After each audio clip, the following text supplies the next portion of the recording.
Hi guys, welcome to another Road Pilgrim car review, and today we actually have the BMW 216 Active Tourer M Sport on review with us.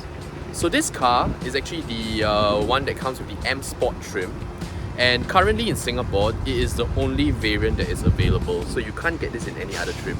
And later I'll show you what the M Sport trim entails. Basically it's just a bunch of body kit upgrades, and you've got some trim levels as well. It is not by any means an M car or M performance car, so don't get confused with that. But still, this car, for those of you who were familiar with the previous generations of Active Tourers and Grand Tourers, you know, back then you had both the Active Tourer, which was predominantly a 5-seater, and then you've got the Active Tourer, which gave you up to 7 seats. And in this generation, they've actually sort of combined the two product lines into one. So the Active Tourer that you see here is actually larger than its predecessor. It's a little bit more stretched out, and you've got a lot more leg room in the back, but it is no longer available in a 7-seater variant. So for those of you MPV fans, you might be a little bit disappointed. And I know, you know, in Singapore we love our MPVs, and I used to own an Active Tourer as well, so I can totally identify with that. And I felt like it was a little bit of a waste that this particular version of the car doesn't come with a 7-seat anymore. But I think globally the demand for MPVs have sort of reduced, so which is, you know, part of the reason why BMW does not make that anymore. But in today's review, we are going to take a look at the exterior. We're going to run you through the interior, and then later on we're going to take you for a drive as well and see how the car feels, because this particular Active Tourer, although it still uses the same 3-cylinder 1.5 litre turbocharged engine, it actually has had some upgrades done to the engine, and I think it feels, from what I've heard, it feels and it drives a little bit differently as well. So we're going to see how that feels. And with that, let's go. Alright guys, so here is the exterior to kick things off, and unfortunately we've got some renovation in the background, so I do apologize about the noise, but let's just quickly get this done and then we can show you the inside. This is the exterior of the car, and as you can see, in the M Sport line, so this is a trim level package. It's not really a, like I said, you know, it's not an M car by any means. This is just, when you say M Sport, it just means that it comes with the M Sport body kits and M Sport trim level. So first thing you notice is that the car is blacked out pretty much. With the exception of the front grille, which is still in chrome, the windows are actually blacked out. And it also comes with the M Sport badge at the side here. The body kit should be a little bit different, although it's not very significant, and off the top of my head I can't actually tell what's the difference. So quite a subtle change there, quite a subtle difference. Going around the back here,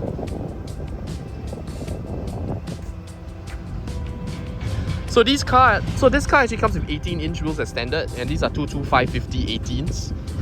I think that they will look a lot better with larger wheels, and it's nice that the car looks like it can accommodate up to maybe 19 or 20 inches. I mean, if you really want to be extreme with it. Whereas the predecessor, 18-inch was pretty much the maximum you could go on that. So it's nice that this new platform, or this new car, is able to support a slightly larger, more aggressive wheel stance. And as you can see, you know, I think the car has grown up quite a little bit.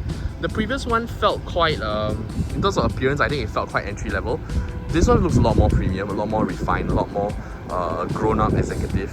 So whether or not, you know, that's something that you like, I leave that up to you, because some people like the more juvenile, sporty nature of the predecessor, but some people like how this one has been sort of dressed up, sort of grown up, polished off, if you will. Alright, let's go take a look at the inside. So in some circles, the Active Tourer is actually considered a bit of an MPV, so it's like kind of like a cross, right? It's like a mini MPV. It doesn't have 7 seats. In the boot, you've got definitely enough space for, you know, some luggage that, you know, if you're going up for a short holiday up north, you definitely have space for like some small luggages, hand carry size, actually even larger than that. You know, you could fit one full size luggage inside here as well. So that's pretty practical. Not the largest boot, but definitely usable. In the rear seats is where I think you will see the most difference, because I think in the predecessor, the second row was a little bit small. But in this one, you know, even with my seat in this regular driving position, and I'm 175 meters tall, you've still got a fairly good amount of leg room. So let me just climb in and show you the leg room that I have, and that is pretty decent. So for full-size adult, I am quite comfortable back here, which means if you have, like, for example, a helper or kids, even up to teenagers, you know, I think they'll be quite comfortable back here. And although there is a little bit of a hump here on the floor, what is nice is that BMW have actually designed this center console with a sort of cutout here. So if you're trying to move between the rows, I can quite easily slot my feet between the thing, which is quite nice, quite smart. And back here you've got the USB ports as well. These are USB-C, so your passengers, you know, they can continue being glued to the phone, as is the case with most teenagers nowadays, right? So that's how the back is. Let me jump over to the front and I'll show you the rest of the car.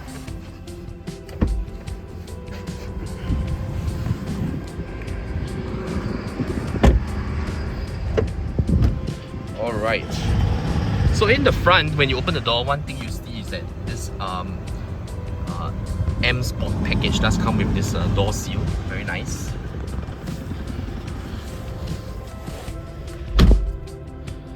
Okay, up front, this car runs BMW's new OS 8.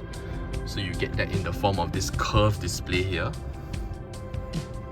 The interface looks quite different from OS 7, so for those of you who are used to OS 7, this is going to take a little bit of getting used to, because when I first jumped into a new BMW, I actually took a bit of time to get used to this as well. So let me see. So you have a choice of, you can toggle between the menus to change what shows up on the middle portion.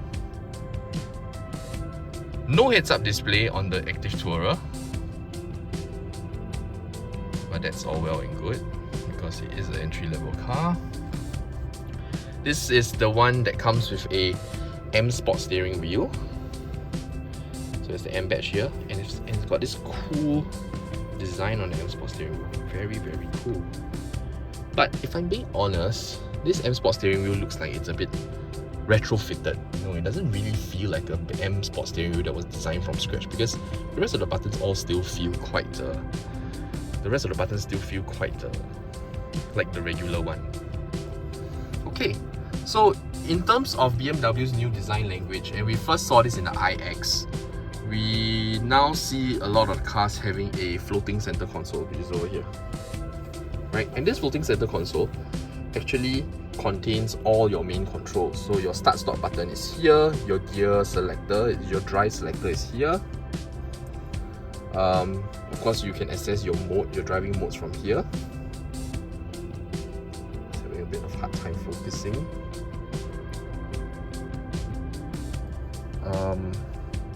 Here you got volume button, and then you've got some USB connectors up front here as well.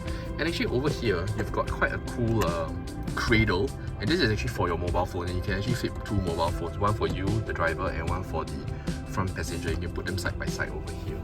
And it's got a nice position, so you can sort of see when you got notifications, but it's not really in the way. I think that's quite nice. And it's also at a position where, at angle, where you're not really, where it's not really going to move around when you drive in a slightly more aggressive manner. So overall, very well appointed. You've got nice bits of leather in the right places. It feels a little bit more upmarket than a entry-level car would suggest. And I think the only thing left to do is to take it for a drive. So let's go. Alright guys. Okay, so now we are up on the roads with the 2 Series Active Tourer. And I think the first thing that is very noticeable about the car is the fact that the car feels a lot more punchy, a lot more torquey at the low end speeds, and especially when you're moving off the line. And it's actually got a pretty decent sound as well. That sounds pretty throaty, pretty like, it's got some punch to it. Of course, you know, this is not a performance car, so you're not like flying back into your seat or anything. But compared to its predecessor, I think it's quite a significant improvement. The car sounds a lot better as well. And I think if you are, you know, if you had any issues with the previous car being, you know, lacking in driving dynamics or anything, I think you will find that this is actually a significant improvement. Just make this roundabout. So,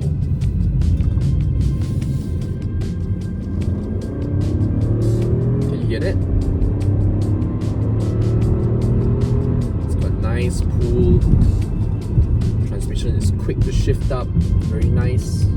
And of course, if you're driving it a little bit more aggressively, you put your car in sports mode, the transmission does hold its revs for a bit longer, giving you a bit more driver dynamics, so to speak. You know? So, you know, aside from sending your kids to school or your grocery run, you know, if you're alone and you want to have a bit more fun with the car, it is actually possible in the 2 Series Active Tourer. So, going back to the car's engine specs, this new Active Tourer is actually Cat A. Did I say engine Tourer? I can't remember what I said. This new Active Tourer is actually within Cat A, and you know, on paper it just has 121 brake horsepower, but you know, the car feels a lot quicker than that, to be honest. And I think that's actually been a common thing with all BMWs, right? On paper, the horsepower just seems pretty regular, but the car always seems to perform in a way that feels like it's more powerful, and I really like that. Being a 3-cylinder, nice to drive around town. Of course, up on the highway, you do feel a little bit of differences. So, first thing I would say about the car up on the highway is that it feels very composed, and I think the chassis setup is very appropriate for a car that sits in this segment. So it's firm, nice and firm, doesn't roll about too much, and but at the same time, it's still quite comfortable. It's still quite comfortable to drive. And we took this car over some humps earlier on, and you know what, actually it really does feel like quite a comfortable car. A nice thing about it is that despite being 3 cylinders, I would say it cruises like a 4-cylinder. So the engine is a little bit more refined than other 3 cylinders you find on the market. And I think if previously if you've been worried that 3 cylinders might sound a bit clattery or might sound a little bit harsh, I think those fears would not be so relevant with a car like with the 2 Series Active Tourer, because the car actually feels quite refined to drive. Up on the highway, it's got a nice level of smoothness, you know, it cruises by really easily. But of course, being a 3-cylinder, there is a point where the torque starts to taper off, and in the 2 Series Active Tourer, I think it tapers off probably around 120, 110, thereabout. You start to feel like it's harder to climb in speeds, but that is not something that's unique to the Active Tourer. That is something that you experience with almost all 3 cylinders in the market. So really, and you know, actually with other 3 cylinders in the market, I feel like the torque tapering off actually happens at a much earlier point, sometimes as early as like 90 or 100 kilometers per hour. So the Active Tourer, you know, you only feel that a little bit later, which I think is a pretty positive thing. So right now, what I'm going to do is that I'm actually looking for a car park, and I want to show you something interesting about the car as well. Not specific to the Active Tourer, because this function is actually found on all BMWs that you find today, and that is the Smart Reverse Assistant. And this Smart Reverse Assistant is actually a pretty interesting feature because it allows you to retrace, or it allows the car to retrace its exact steps and help you reverse for up to 50 meters. And this is applicable when you enter, for example, a narrow alleyway and there isn't really a chance for you to do 3-point turn, or maybe you're not so confident in executing a 3-point turn. This reverse assistant will actually help you retrace those steps. So I'm in a car park now. So I'm going to find a space to demonstrate this, and what you will see and what you will notice is that all I need to do is to actually activate the reverse assistant, and then I only need to control the brake or accelerator, and the car will steer by itself. So let me find a quiet spot now, and then I'm going to draw a very exaggerated pattern for you. Okay, so let's say we are here, okay, so you're about to enter a narrow lane, and then you're doing all sorts of funny stuff with the car. Yeah, so you're doing this. Okay. So at this point, what I'm going to do is I'm going to engage the reverse assistant, and it says vehicle is steering, and of course here you get access to your rear view camera as well, which, by the way, I think BMW still makes one of the best rear view cameras in terms of perspective. You know, it's pretty accurate, but I digress. So right now my hands are off the wheel, as you can see. I'll give you a clearer view here. You are still responsible for checking your surroundings. You activate the system, and you will see it retrace its steps. Now the pattern that I drew is actually fairly exaggerated. They are like, it's almost like a 90-degree turn, 180 degrees if you will. And the car is reversing. And there is actually a sort of distance counter that shows you how far you can go as well. So yeah, I think that's pretty cool, and I think this function is actually particularly relevant if, let's say, you are, you know, you're using the Active Tourer as a second car in the family, and this car is being driven by maybe your wife or your kids who just got their driver's license, and maybe they don't drive every single day, and maybe they're not so comfortable in tight situations. This is going to be particularly useful for you. So guys, if you have any questions about the 2 Series Active Tourer that I did not cover, things about the car that I didn't cover, please leave them in the comment section below. I'll be more than happy to answer those questions, and if I don't know the answer, I will go and ask somebody. I'm going to ask my friends over at BMW and try to get you an answer.